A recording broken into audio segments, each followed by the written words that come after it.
Do you know that some of these titles, like Igwe and some of the chiefs, were not originally of Igbo culture?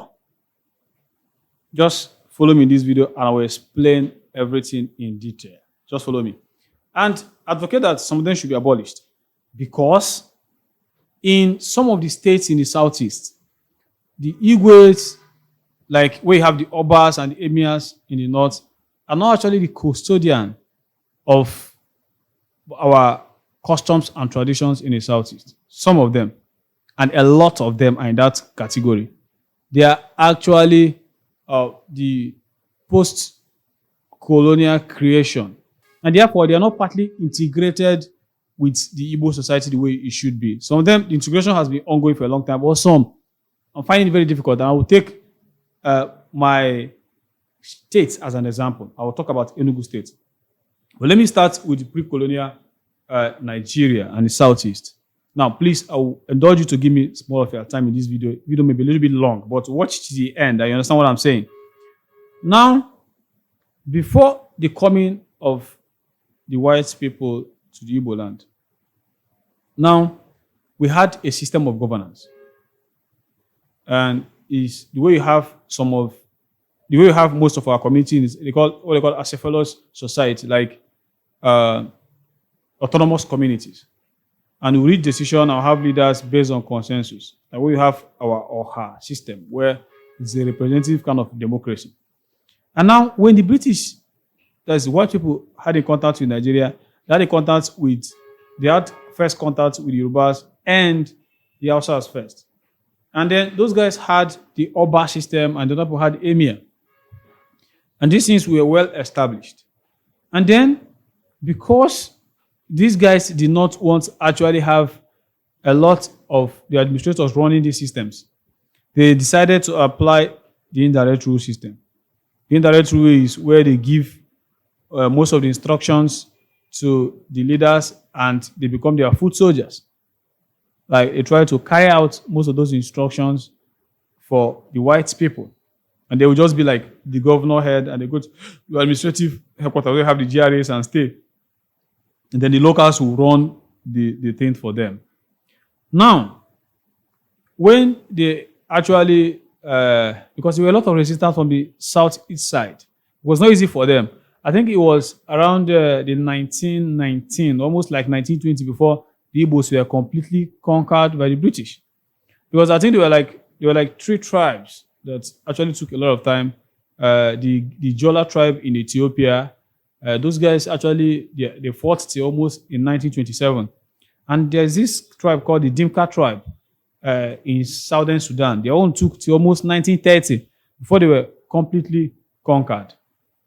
Now, the Igbos' own came shortly, like I think a year before 1920, around 1919 precisely, and the British actually took over the eastern region properly. Now, what actually happened now, when they got into the east, they didn't understand what was going on. They've met other places where they had serious leadership system, like centralized, the monarchy kind of system.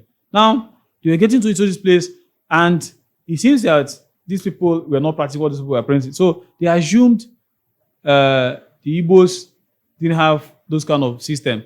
And then practicing, not actually they assumed that Igbos did not have the monarchy. Igbos did not have the monarchy system in the southeast. And I'll talk about the Inri, and then the Bill of Furniture. Now, they really wanted to implement the indirect rule. And the indirect rule is cheaper to run. Because imagine the southeast where each of the communities were autonomous.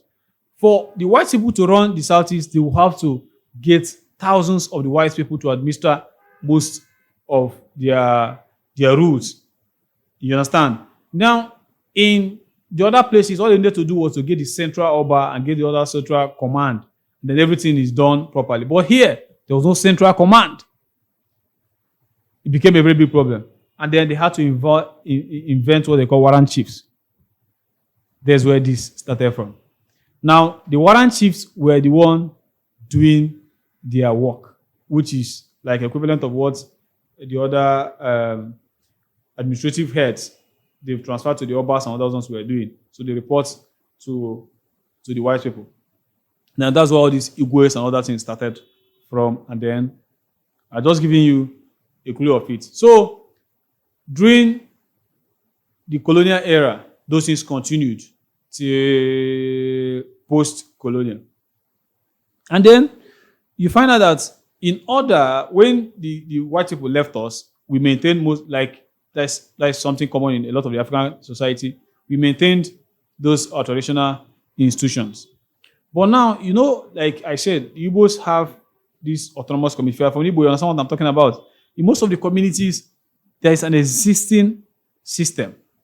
And now, these Igbo's, or most times the chiefs now, they are now working, they are now parallel to most of those traditional systems. You get? And then when they left, this thing remained the same. Let me get to the Enugu State issue. It's a very big problem. Most of the Igbo's don't even stay in Enugu sometimes. You can imagine an Igbo who stays in Lagos. Some people even stay abroad. So if they had serious kingdom to administer their kingship, they will not be abroad. But some of them don't have. Because there is already an existing structure, leadership structure, which is the Igbo system. That's what I'm telling you, there's an autonomous kind of system. Now, in most of the autonomous communities where you have the Igbo, those systems exist. And in most cases, that system is stronger than the Igboship. Because the government pays this one, like the Igbos are paid by the government officials. Meanwhile, the other ones are subscribed by a lot of the people have this affinity with that one. They see that one as the one that has the legitimate mantle of the people. You understand? A lot of the Igbos, as they say, quote, they also have the legitimate mantle. But if we come in terms of where people have the real loyalty to, is that system they have the real loyalty to. Now, I had this case in some community where there was a problem and the people returned. Like in some of the communities in East, where they have this year return, the Christmas, East, they don't really go to the Igbo's place to do that kind of return. Mostly they do that, their return with those their traditional systems, where they have like the assembly, like they have kind of an assembly, everybody comes back and they do kind of thing. So they had the eldest person in the community, there was a problem, something there to be resolved, and everybody came back, even people abroad came back. They were like, most people say they have to go to the eldest person's house to resolve the matter. That's the way the Igbo society works. And they asked the Igbo to come to the place. The Igbo said, no, he won't come to the place, that he should come to his palace. They then asked him, okay, do you want the eldest person to come to your palace? And the Igbo could not answer the question. They said, no, you have to come to the palace. So this thing lingered for a lot of time. He wanted to bring out a problem, and they came up with like a plan. So you come to that place, and then you will be reserved a seat with the eldest person, and two of you will like anchor the meeting, and that settled the matter. So the eldest person went to the Igwe went to the eldest person's house, and they had the meeting. So a lot of the Igwes especially in Enugu State, these guys are not really effective. They are running the apparel system with the real Igbo society, the way Igbo society is supposed to function. So in my own take, I would say they should just leave these Igbo's out of the whole system. Yeah. I don't see what they are doing. And somebody should have the courage, especially in Enugu State. Because we should just keep our eye on the other. We should have a way, if we want the traditional system to work, have a way we modify the ones that a lot of people that have the majority of the support for our people, which is our traditional system. Because sometimes you even go to some Igwe and report somebody, the person may not actually turn up, but report them to that their traditional one, to the eldest person, and that we see the way these people, this is where they have the loyalty to, like their natural loyalties to that one. Because a lot of the Igwes are politicized. The other one is not actually politicized the way Igwe system is politicized. Now, and I think, why not the governor just give this a natural death? Stop them off, and then maybe you don't replace the Igwes as they die and all those kind of things. Allow society to function the way it's supposed to be. Now, let's go to other systems. There are other climes in and other societies in the southeast or in Igbo land where these systems have actually been internalized very well with their own system, and the Igwes are operational. Those ones could be allowed. But in some states and in some other societies where these things are not the way it should be, they should just let this thing be and let the community be in order. Because, hey, these Igbo's have caused a lot of problems in the Southeast, especially when there's a transition from one to the other, a lot of bickering, then bring a lot of divisions in the communities and all that.